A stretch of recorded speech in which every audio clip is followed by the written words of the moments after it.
اتارو، اس نے پھر کہا، پھر خود ہی اس کے کپڑے ایک ایک کر کے الگ کرنے لگا۔ وہ آنکھیں نیچی وہ آنکھیں نیچی لیٹی رہی، احساس نہیں جاگا تھا، ریڑھ کی ہڈی میں سرسراہٹ نہیں ہوئی تھی، نرمی اور محبت کا احساس ناپید تھا۔ اپنی بنیان اتار کر وہ اس پر جھک آیا، بہکی سانسیں اس کے بدن پر پڑنے لگی، ہاتھ اس کے نازک جسم کو جھنجھوڑنے لگے، دانت اس کے جسم پر اپنے نشان چھوڑنے لگے۔ رفعت کی ہونٹوں سے درد بھری آہ نکلی، اسے پھر سے چکر سا آیا تھا۔ سلیمان کی آنکھوں میں چمک سی لہرائی، اس کی تکلیف محسوس کر کے جیسے اس کی انا کو تسکین ہوئی تھی۔ ہر احساس پر کراہت کا احساس غالب تھا، سر جیسے درد سے پھٹ رہا تھا۔ وہ اس سے ایسا سلوک کر رہا تھا جیسے کسی گھر میں چور گھس آئے، ہر نازک چیز توڑ ڈالے، قیمتی چیزیں لوٹ لے۔ سلیمان نے اس کا چہرہ ہاتھ میں جکڑ کر ایک تھپڑ مارا، پھر دبا دبا گڑگڑایا، لاش کی طرح مت لیٹی رہو، میرا ساتھ دو۔ وہ آنکھیں شدت سے بند کیے لیٹی رہی، گال سن ہو گیا تھا، نفرت کی ایک لہر سی بدن میں اٹھی تھی۔ وہ انگلی بھی نہ ہلا سکی، بدن میں سکت نہیں رہی تھی۔ دل کیا جو انسان اس سے کمبل کی طرح لپٹا ہوا ہے اسے اتار پھینکے۔ نہ جانے کب اپنی وحشت اس پر اتار کر وہ جدا ہوا تھا۔ رفعت ساکت سی لیٹی رہی، چہرہ ہر جذبے سے عاری تھا۔ وہ دوسری طرف منہ کر کے سو گیا تھا۔ رفعت آہستہ سے اٹھی، کپڑے جو کچھ بیڈ پہ کچھ نیچے بکھرے ہوئے تھے انہیں سمیٹا اور جیسے تیسے پہنے لگی۔ ہر حرکت کے سامنے منہ سے کرہ نکل رہی تھی، بدن پھوڑی کی طرح دکھ رہا تھا۔ کپڑے پہن کر وہ باتھ روم کی طرف آئی اور واش بیسن کے ساتھ کھڑے ہو کر تپتے چہرے پہ پانی کے چھپا مارنے لگی۔ آنکھیں دھندلائی ہوئی تھی، دل کیا کمرے سے نکل جائے، کہیں دور چلی جائے، مگر بے بسی کے پنجوں میں پھڑپڑا کر رہ گئی۔ چند لمحے آئینے میں اپنے ٹوٹے بکھرے عکس کو دیکھتی رہی، پھر بے جان قدموں سے بیڈ کی طرف آئی اور لیٹ گئی۔ نیلگوں آسمانوں بادلوں سے ڈھکا ہوا تھا، سورج کی کرنیں تپش سے آ رہی تھی، موسم قدرے خوشگوار تھا۔ وال کلاک 10 بجا رہی تھی۔ رفعت ڈائننگ روم کی ڈسٹنگ کرنے اور باقی کاموں سے فارغ ہونے کے بعد صوفے پہ آ بیٹھی۔ چھوٹا سا خوبصورت کشن گود میں رکھ کر اس نے ٹی وی لگا لیا اور بے دلی سے ٹی وی دیکھنے لگی۔ اس کا بخار اتر گیا تھا، طبیعت قدرے بحال ہو گئی تھی۔ ندا کی شادی کے دن قریب آ رہے تھے، آج یا کل میں شادی کی تاریخ رکھ دی جاتی، پھر مہمانوں کا تانا بند جاتا اور سر کھجانے کی بھی فرصت نہ ملتی۔ اب بھی کام بہت بڑھ گئے تھے، روزانہ مارکیٹ کے چکر لگ رہے تھے، کچھ نہ کچھ لایا جا رہا تھا۔ آج بھی انہیں ندا کی جیولری دیکھنے جانا تھا۔ رفعت خالی خولی نظروں سے اسکرین کو دیکھتی بیٹھی رہی۔ ندا اندر کمرے میں تھی، سلیمان ابھی بھی سو رہا تھا۔ اس کا خیال آتے ہی رفعت کی آنکھیں منجمد سی ہو گئیں۔ سلیمان کے ساتھ گزرے یہ چند دن اس کے لیے کسی امتحان سے کم نہ تھے۔ اس کے شب و روز ایک انتہائی غربت میں گزرے تھے۔ اس کی بہکی سانسیں، چہرے پہ سوئیوں کی مانند چھتے بال اور خردار اذیت ناک لمس کچھ بھی اس کے اندر چاہے جانے کا احساس پیدا نہیں کر پایا تھا۔ طبیعت کی خرابی کے باوجود سلیمان اسے رونتا رہا تھا، اس کی اذیت سے حظ اٹھاتا رہا تھا۔ اس کی طبیعت سنبھلی تو اس نے پھر سے دوریاں اختیار کر لی تھی۔ راتوں کو کئی بار رفعت کی آنکھ کھلی تو اسے کمرے میں موجود نہیں پایا تھا۔ باہر ٹیرس پر اس کی گفتگو کی دھیمی آہٹیں اس کے کانوں تک پہنچتی تھی، وہ فون پر لگا ہوتا تھا۔ رفعت کانوں میں انگلیاں دے لیتی تھی، ایسا لگتا تھا وہ جلد از جلد ندا کی شادی کے فرض سے سب کو دوش ہو کر واپس جانا چاہتا ہے۔ رفعت نے بیٹھے بیٹھے صوفے پر پہلو بدلا، اس کا دل جیسے بے حس ہو رہا تھا۔ اگر کوئی احساس باقی تھا تو وہ نفرت اور غصے کا تھا۔ اس لمحے اس کے کمرے کا دروازہ کھلا، سلیمان باہر آیا۔ وہ بھاری بھرکم چہرے پہ نیا کھڑکھڑاتا ہوا سوٹ پہنے ہوئے تھا۔ ڈرائنگ روم میں آئے ایک چھتی ہوئی تیز نگاہ رفعت پر ڈالی، جو ہڑبڑا کے اٹھ کھڑی ہوئی تھی۔ ناشتہ لاؤں، 2 الفاظ بول کر وہ کچن ٹیبل کی طرف چلا گیا اور کرسی کھینچ کر بیٹھ گیا۔ رفعت ہونٹ بھیجتے کچن میں آئی تھی، پھر ناشتہ نکالنے لگی۔ اسے دیکھ کر کسی روبوٹ کا گمان ہو رہا تھا جو حکم کی تعمیل کر رہی ہو۔ چہرے پہ کسی جذبے کا گزر نہ تھا، ہاں آنکھوں میں ہلکی سی بیزاری تھی۔ سلیمان کی رویوں نے اس کا دل چھلنی کر دیا تھا، اب وہ اس کے لیے کچھ محسوس نہیں کرتی تھی۔ ناشتے کے برتن اس کے سامنے رکھ کر وہ واپس مڑی اور ڈرائنگ روم کی طرف آئی۔ سلیمان نے اسے پکارا تھا، کچھ دیر بعد ہم لوگ جویلر کے پاس جائیں گے، وہ بولا۔ رفعت اس کی طرف پلٹی، ذرا سی الجھی۔ ہم سے اس کی کیا مراد تھی؟ کون کون جا رہے تھے؟ وہ بھی جاننا چاہتی تھی۔ ندا کی جویلری سیٹ اسی نے سلیکٹ کیا تھا، اب دیکھنے جانا تو بنتا تھا کہ کیسا بنا ہے۔ اگر کوئی کمی بیشی ہوتی تو وہ دور کی جا سکتی تھی۔ تم گھر پہ رہنا، گھر سنبھالنا، اس نے سرد انداز میں اگلا جملہ بول کر رفعت کی خوش فہمی دور کر دی۔ یہ واضح ہو گیا تھا کہ وہ ندا اور امی ہی جا رہے تھے، رفعت نہیں۔ میں بھی چلی جاؤں گی آپ کے ساتھ، وہ ہمت کر کے بولی۔ سلیمان کے چہرے پر شدید ناگواری پھیلی۔ تو گھر میں کون رہے گا؟ تمہارا باپ؟ وہ پھنکارا۔ تم گھر پہ رہو اور ہمارے آنے تک پنچ بنا دو، رومیت سے کہہ کر وہ ناشتے میں مصروف ہو گیا۔ الفاظ رفعت کے گلے میں ہی خشک ہو گئے۔ گھر کو لاک کر کے بھی تو جایا جا سکتا تھا، لنچ آ کے بھی تو بنایا جا سکتا تھا۔ وہ ہونٹ سیتی بوجھل قدموں سے بیڈ روم میں آ گئی اور بیڈ کے کنارے ٹک گئی۔ اس کے سامنے بیٹھنا مشکل لگ رہا تھا، اور نہ وہ اس کے یا اس کے والدین پر کوئی جملہ اور چسک کر دیتا اور اس کے صبر بھی تمام ہو جاتا۔ دل غبار آلود ہو رہا تھا۔ وہ کتنی ہی دیر ایک ہی پوز میں بیٹھی رہی، آنکھوں میں یہ حساسیت اتر آئی تھی، دل میں بغاوت بھرے خیالات سر اٹھانے لگے۔ اگر وہ اس سے یوں نا انصافی کر سکتا تھا تو وہ بھی کر سکتی تھی۔ ریحان کا چہرہ آنکھوں کے سامنے لہرایا تھا۔ ریحان ٹیرس پہ کھڑا تھا، ہاتھ سنگ مرمر کی ریگنگ پر جمے ہوئے تھے، آنکھیں گلی میں اچھلتے کودتے بچوں پر تھی جو ہر فکر سے آزاد کھیل رہے تھے۔ ایک لخت سامنے والے گھر کا دروازہ کھلا، ریحان کی نگاہوں نے اس طرف پرواز کی تھی۔ سلیمان ندا اور ماں کے ساتھ باہر آ رہا تھا، یہ لوگ کہیں جا رہے تھے۔ ریحان کی آنکھوں میں سوچ کی پرچھائی سی ابھری تھی۔ رفعت باہر نہیں آئی تھی، ریحان نے اس کی ہلکی سی جھلک دیکھی۔ وہ دروازہ بند کر کے واپس اندر کی طرف مڑ گئی تھی۔ ریگنگ پر اس کے ہاتھوں کی گرفت مضبوط ہوئی، دل بلیوں اچھلنے لگا تھا۔ رفعت سے میرے 2 ہفتے ہونے کو تھے، پھر وہ اس کے قریب نہیں جا سکتا تھا، دور ہی دور سے اس کے خوبصورت چہرے کو نگاہوں کی آغوش میں بھرتا رہتا تھا۔ آج وہ اکیلی تھی، گھر والے کہیں جا رہے تھے۔ اس کے دل میں کسک سی جاگی، اسے دیکھنے کی، اس خوشبو کو محسوس کرنے کی جو اس کے بدن سے پھوٹتی تھی۔ اس نے ہونٹ کاٹے ہوئے بے اختیار خود کو کوسا، دل میں امڑتے طوفان پر پابند باندھنے کی کوشش کی، اور کمرے میں آ کر بستر پر دراز ہو گیا۔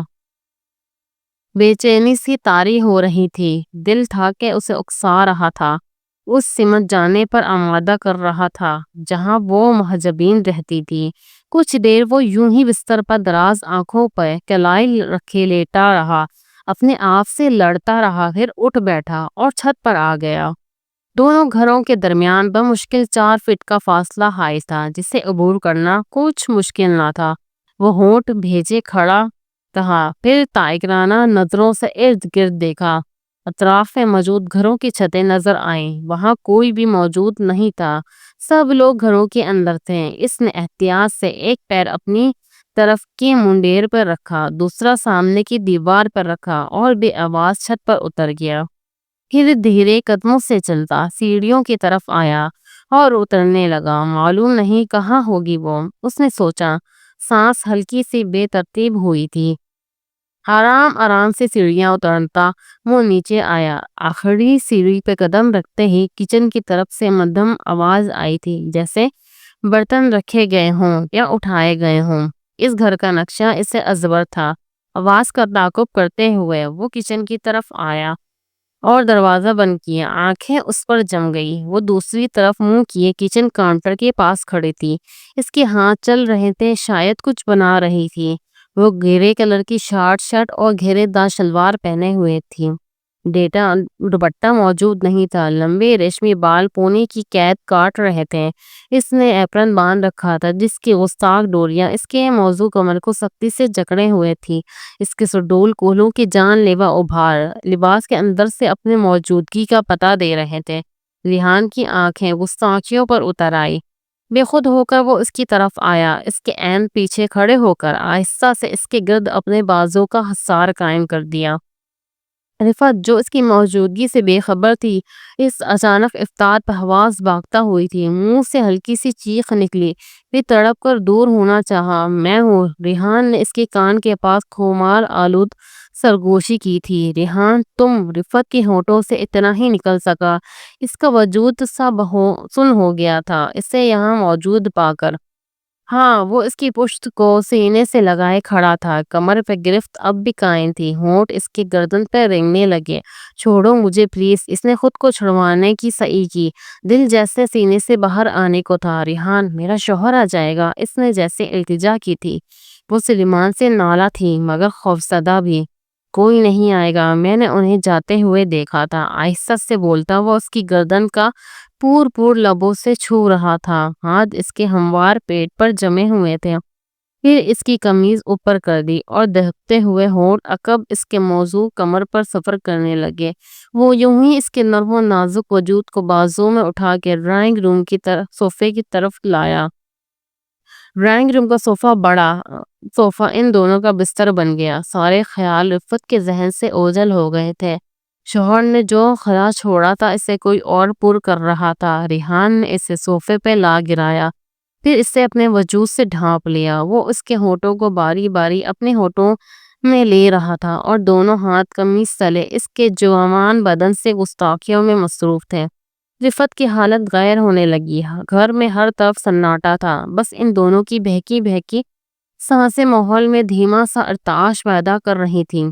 ریحان اس کی سمے بدن کو نئے سرے سے دریافت کر رہا تھا۔ ہاتھ اس کے گھیرے دار شلوار کی سلوٹوں میں الجھ گئے، ہونٹ اس کے برہنہ پیٹ کے ذائقے چکھ رہے تھے۔ اس کی بدن سے اٹھتی مہک اس کے حواس پر چھا رہی تھی۔ ریحان، رفعت سسکی، آج نہیں۔ وہ ہاتھ اس کے سینے پہ رکھ کے دھکیلنے لگی۔ یکا یک عجیب سا خوف دل میں آ بیٹھا تھا، کوئی دیکھ لے جانے کا خوف، سلیمان کے آ جانے کا ڈر۔ وہ مضطرب ہوئی۔ آج نہیں۔ وہ ہاتھ اس کے سینے پہ رکھ کر دھکیلنے لگی۔ یکا یک عجیب سا خوف دل میں آ بیٹھا تھا، دیکھ لیے جانے کا خوف، سلیمان کے آ جانے کا ڈر۔ وہ مضطرب ہوئی، اسے خود سے دور کرنا چاہا۔ ڈر تھا کہ اگر ابھی دور نہ کیا تو طوفان سب بہا لے جائے گا۔ ریحان نے سرخ خمار آلود نظروں سے اسے دیکھا۔ آج نہیں پلیز، وہ ملتجی لہجے میں بولی۔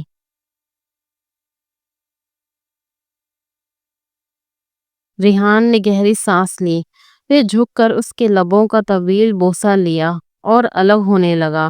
ریحان آہستہ سے اس کے اوپر سے اٹھا اور تیز ہوتی سانسیں بحال کرنے لگا۔ جلتی ہوئی نگاہیں رفعت پر تھی جو ہنوز صوفے پر چت لیٹی ہوئی اسے دیکھ رہی تھی۔ کیوں دور کر دیتی ہو مجھے خود سے؟ آہستہ سے شکوہ کیا۔ اس کی آنکھوں میں بہتا خمار وہ دیکھ چکا تھا، جانتا تھا وہ خود پہ جبر کر کے دور ہو رہی ہے۔ یہ مناسب نہیں ہے، وہ ہونٹ کاٹتے ہوئے بولی، پھر کپڑے درست کرنے لگی جنہیں اس نے درہم برہم کر دیا تھا۔ دل اب بھی سینے میں لرز رہا تھا، اس کا جوان سینہ ڈوب ابھر رہا تھا۔ ریحان کی نگاہیں اس کے دل فریب بدن کے نشیب و فراز میں الجھیں۔ دل کیا پھر اس کے وجود پر چھا جائے، مگر ضبط کی حدیں چھوڑ کر رہ گیا۔ تم جاؤ پلیز، اس سے پہلے کہ وہ آ جائے، رفعت منت بھرے لہجے میں بول اٹھی۔ ریحان نے اس کے سراپے کو آنکھوں میں سمیٹا، پھر آلود الوداعی نظر ڈال کر باہر آ گیا۔ دوپہر ڈھلنے لگی تھی، گھر میں گہما گہمی اپنے عروج پر تھی۔ نقری کہہ کے گونج رہے تھے، رنگین آنچل ہزار رہے تھے۔ نیدا کی شادی کی سرگرمیاں جاری تھیں۔ کل بارات آنی تھی۔ گھر میں رشتہ داروں اور پڑوسوں کی بڑی تعداد موجود تھی، جن میں زیادہ تر خواتین ہی تھیں۔ رفت ہلکے سرخ رنگ کا خوبصورت کاندار جوڑا پہنے خواتین کے ساتھ ڈرائنگ روم میں بیٹھی ہوئی تھی۔ بالوں کا خوبصورت جوڑا کندھے پر آگے کی طرف لہرا رہا تھا۔ ہلکے میک اپ اس کے سراپے کو بے حد خوبصورت بخش رکھی تھی۔ وہ بہت ساری لڑکیوں کے جھرمٹ میں بھی نمایاں لگ رہی تھی۔ اب جا کر تھوڑی سی فراغت ملی تھی۔ وہ تو یہاں آ بیٹھی، ورنہ صبح سے ہی کاموں میں مصروف تھی۔ شادی کے گھر میں 100 طرح کے جھنجٹ تھے۔ وہ یوں ہی بیٹھی تھی کہ دروازے کے باہر سلیمان کی جھلک نظر آئی۔ وہ پوچھتی ہوئی نظروں سے اسے دیکھ رہا تھا، پھر اشارے سے بلایا۔ رفت کی مسکراہٹ ذرا سی مان پڑی، پھر وہ ساتھ بیٹھی خواتین سے معذرت دیتی سنبھالتی باہر کی طرف آئی۔ جی جھجکتے ہوئے سلیمان کی طرف دیکھا تھا، جس کے ماتھے پر بل پڑے ہوئے تھے۔ چہرہ غصے سے مزید گندمی ہو رہا تھا۔ تم تیار ہو کے یہاں بیٹھی ہو؟ میری کوئی پرواہ ہے تمہیں یا نہیں؟ وہ دبی آواز میں پھنکارا۔ کیوں؟ کیا ہوا؟ رفت کا حلق سوکھنے لگا اس کے تیور دیکھ کر۔ میرے کپڑے اور جوتے کہاں رکھے ہیں تم نے؟ وہ غصے سے پوچھ رہا تھا۔ رفت نے حیرت سے اسے دیکھا۔ وہ اس کے کپڑے وارڈروب میں لگا کے آئی تھی، جوتے بھی بیڈ روم میں سامنے ہی رکھے تھے، باقی چیزیں بھی۔ وہ اسے چپتی نظروں سے دیکھ رہا تھا۔ رفت کے ہونٹ بھیج گئے۔ وہ سمجھ گئی تھی سلیمان کا اس کا یوں تیار ہو کر فارغ بیٹھنا پسند نہیں آیا۔ تب ہی بھڑاس نکال رہا ہے۔ کئی دنوں سے اسے کچھ کہنے کا موقع بھی تو نہیں دے رہی تھی۔ وہ پلٹ کر بیڈ روم کی طرف آئی۔ سب چیزیں وہاں موجود تھی، لیکن رفت نے اسے جتایا نہیں، بس خاموشی سے ہر چیز اسے تھمائی، پھر باہر نکل گئی۔ سنو، وہ باہر نکلنے لگی تھی کہ اس نے آواز دی۔ ڈرائنگ روم میں لاٹ صاحبہ کی طرح بیٹھی نہ رہو، سب انتظامات کا جائزہ بھی لو۔ اگر کوئی کمی کوتاہی ہوئی تو تمہاری خیر نہیں۔ اس کی آواز نے کانوں میں کڑواہٹ گھولی۔ رفت ہونٹ باہر نکل آئی۔ کوئی جواب دینا مناسب نہیں سمجھا تھا۔ وہ صبح سے مسلسل چھوٹے موٹے کاموں میں مصروف تھی، لیکن اسے وہ نظر نہیں آیا تھا۔ لیکن 2 پل فارغ بیٹھنا فوراً نظر آ گیا تھا، اور اب اسی بات پر طنز کر رہا تھا۔ ریحان برش ہاتھ میں لیے شیشے کے سامنے کھڑا بال بنا رہا تھا۔ وہ ابھی بھی شاور لے کر نکلا تھا، گھنگریالے بال سے نمی لیے ہوئے تھے۔ نگاہیں شیشے میں ابھرتے اپنے عکس پر تھیں۔ آج پڑوس میں مہندی کی تقریب تھی۔ لوگوں کا مدھم شور اور ڈھولکی کی گونج وقفے وقفے سے ابھر رہی تھی۔ وہ بھی وہاں جا رہا تھا۔ مانگ نکال کر اس نے اپنا تنقیدی جائزہ لیا، پھر مطمئن سا ہو کر سر ہلا دیا۔ بیضوئی آئینے نے بھی اس کی وجیح سراپے کو سراہا۔ وہ کافی محنت سے تیار ہوا تھا۔ باہر گلی میں اکا دکا لوگ آ جا رہے تھے۔ گھر کے سامنے کئی گاڑیاں کھڑی تھی۔ وہ دروازے کی طرف آیا، پھر کھلے دروازے سے اندر داخل ہو گیا۔ چھوٹے سے لان میں سلیمان سمیت کئی لوگ موجود تھے۔ وہ ان کے قریب کرسی پر آ بیٹھا۔ خواتین شاید ڈرائنگ روم میں ہی تھیں۔ وہ اس طرح سے بیٹھا تھا کہ گیٹ کی طرف اس کی پشت تھی، جبکہ سامنے ہی گھر کا اندرونی حصہ نظر آ رہا تھا۔ اس نے کن اکھیوں سے اندر جھانکا۔ کئی لڑکیاں نظر آئی تھیں، لیکن اس کی نگاہیں کسی اور کی دید کے آس لیے ہوئے تھیں۔ رفت کہیں نظر نہیں آئی تھی۔ وہ لوگ لان میں بیٹھے ادھر ادھر کی باتیں کرتے رہے۔ شام ڈھل گئی تھی۔ بیرونی روشنیاں جلا دی گئی تھیں۔ دیواروں پر لگے کم کے روشن ہو کر جگمگا رہے تھے۔ ریحان مایوس سا پہلو بدلتا رہا۔ وہ نظر نہیں آئی تھی۔ مہندی کی رسمیں شاید ادا ہو گئی تھی۔ بہت سی خواتین گھر سے نکل گئیں، کچھ اب بھی اندر موجود تھیں۔ سلیمان بھی اٹھ کے کہیں جا چکا تھا۔ ریحان وہیں بیٹھا رہا۔ دفتر وہ اسے نظر آئے، سرخ کامدار لباس پہنے، شیفون کا ہم رنگ دوپٹہ اوڑھے، اور بالکونی کی لائٹ کی روشنی میں اس کی موہنی صورت دمک رہی تھی۔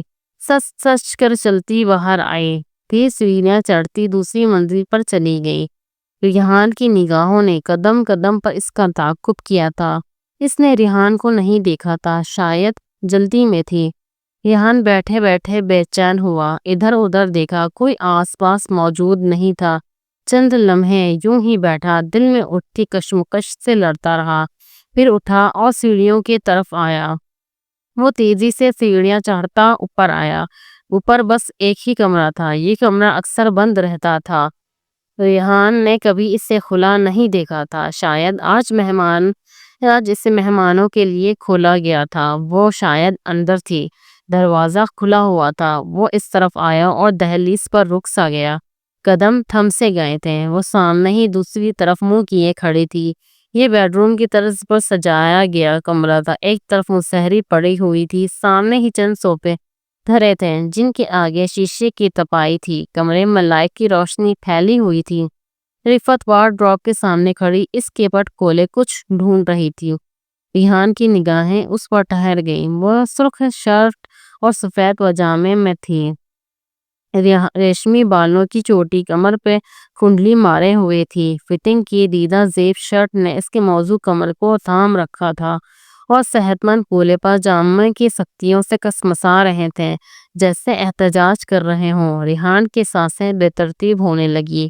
دروازے کو آہستہ سے بند کرتا وہ اس کی طرف آیا اور عقب میں آن کھڑا ہوا۔ آہٹ پر رفعت ہلکی سی چونکی، پلٹ کر اسے دیکھا۔ آنکھیں پھیل گئی تھی اسے یوں روبرو دیکھ کے۔ کیا کر رہی ہو یہاں؟ ریحان نے خمار آلود نگاہوں سے اسے دیکھا۔ کچھ نہیں، رفعت ہکلا کر رہ گئی۔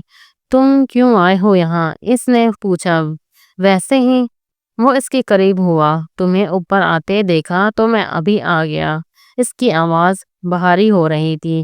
میں تو یہ شال لینے آئی تھی، اب نیچے جاتی ہوں۔ رفعت نے کانپتے ہاتھوں سے ایک شال نکالی۔ نہ جانے کیوں ریحان کی موجودگی اس پر اثر انداز ہو رہی تھی۔ گلا سوکھنے لگا۔ نہیں، ریحان نے شال اس کے ہاتھ سے لے لی۔ تھوڑی دیر بعد چلی جانا، اس نے جیسے سرگوشی کی تھی۔ پھر بازو رفعت کی کمر کے گرد لپیٹ کر اسے قریب کر لیا۔ ریحان، رفعت نے لرزتی آواز میں اسے پکارا، مگر ریحان نے سنا نہیں۔ اسے پیچھے سے پکڑ کر مصحری پر لٹا دیا اور خود اس کے اوپر آ گیا۔ وہ اوندھے منہ نرم مصحری میں دھسی ہوئی کسمسا رہی تھی۔ ریحان کی گرم سانسیں اس کے برہنہ گردن کو چھو رہی تھیں۔ ریحان نے تپتے ہوئے ہونٹ عقب سے اس کی دودھیا گردن پر رکھے، پھر قمیض اوپر کر دی۔ اس کے دور کی طرح گوری کمر نمودار ہوئی تھی۔ ریحان کے ہونٹ بے تابی سے اس کے عقبی بدن پر رینگنے لگے، اس کے ذائقوں سے آشنا ہونے لگے۔ رفعت آنکھیں شدت سے بند کر گئی، سانسیں دھونکے کی طرح چلنے لگیں۔ ریحان، نہیں پلیز، وہ کر رہی اس کی وحشت کے سامنے بے بس ہونے لگی۔ ریحان نے اپنے ہونٹ اس کی کمر کے خم پر رکھے، پھر پاجامے کے بند کھولنے لگا۔ نہیں، رفعت اس کے ہاتھوں پہ اپنا ہاتھ رکھ کر بولی، مگر اس نے رفعت کے ہاتھ ہٹا دیے۔ دوسرے ہی لمحے وہ اس کا پاجامہ گھٹنوں تک سرکا چکا تھا۔ دل تھم سا گیا۔ رفعت کا خوبصورت بدن اس کے سامنے آیا ہوا تھا، صحت مند پھولے لباس کی قید سے آزاد ہوئے تھے۔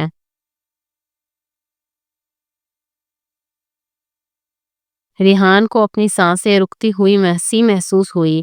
وہ سرخ رنگ کا انڈر ویئر پہنے ہوئی تھی جس نے اس کے خوبصورت بدن کو سختی سے سمیٹ رکھا تھا۔ اس نے رفعت کو نرمی سے چھوا۔ وہ کسمسائی تھی، ہونٹوں سے مدھم سے سسکی نکلی۔ ریحان نے آہستہ سے اس کا رخ اپنی طرف کیا، پھر انڈر ویئر بھی اتار دیا۔ ریحان کا دل شدتوں سے دھڑکا، نگاہیں اس کے جوان بدن کے درمیانی حصے پہ جا کے رکی تھیں۔ اس کے خوبصورت جسم پر ہلکے بال تھے اور اس کے نچلے بدن کے گداز ہونٹ نظر آئے تھے۔ ریحان نے اس کے نچلے بدن کو چھوا، وہ کراہی زد کے بند ٹوٹنے لگے تھے۔ اس نے اپنے اور اس کے کپڑے الگ کیے اور نرمی سے اس پر سوار ہو گیا۔ رفعت کے ہونٹوں سے طویل کراہ نکلی۔ ریحان نے اس کے ہونٹوں کو اپنے لبوں میں جکڑ لیا۔ وہ لرز رہی تھی، مچل رہی تھی، لبوں سے رہ رہ کر کراہیں نکل رہی تھی۔ نچلی منزل سے آتی مدھم آوازیں ان کے سماعتوں تک رسائی حاصل نہیں کر پا رہی تھی۔ وہ دنیا مافیہا سے بے خبر ہو چکے تھے۔ رفعت نے بازو سختی سے اس کے گردن میں حمائل کر کے بے اختیار اس کی گردن پر دانت گاڑ دیے۔ وہ بہک رہی تھی، وہ اسے ایک انجانی آگ میں جلا رہا تھا، اس کے پور پور کو اپنی وحشت سے جھلسا رہا تھا۔ کمرے کے در و دیوار دھم سادے ہوئے انہیں دیکھ رہے تھے۔ وہ بڑی دیر ایک دوسرے کی باہوں میں سلگتے رہے۔ کمرے میں بہکی بہکی سانسوں کی آہٹ رچی ہوئی تھی۔ رات کے 2 بج رہے تھے، شب نیلے آسمان تلے بھیگ رہی تھی، ہر شے پہ اندھیرے کا غلاب چھایا ہوا تھا۔ سلیمان گھر کی چھت پر ٹہل رہا تھا، فون کان سے لگائے دھیمی آواز میں کال پر بات کر رہا تھا، ہونٹوں پر مسکراہٹ دوڑ رہی تھی۔ ریچل نے کال کی تھی، وہ اسی سے بات کرنے کے لیے بستر چھوڑ کر اوپر آیا تھا۔ ریچل اس کی محبوبہ تھی جس کا تعلق تھائی لینڈ سے تھا۔ وہ قریب 6 مہینے پہلے ملے تھے۔ وہ اس کی زلفوں کے جال میں گرفتار ہوا تھا۔ سبک اندام اور چنچل سی ریچل اسے بھا گئی تھی۔ ہفتے کی ہر رات اس کے ساتھ سیاہ ہو کر صبح میں بدلتی تھی۔ تنخواہ کا بڑا حصہ بھی اس کے ناز لٹانے میں صرف ہو جاتا تھا، بدلے میں وہ اس کا دل بہلا دیتی تھی۔ الوداعی جملے کے تبادلے کے بعد وہ نیچے اترنے لگا اور بیڈ روم میں آ گیا۔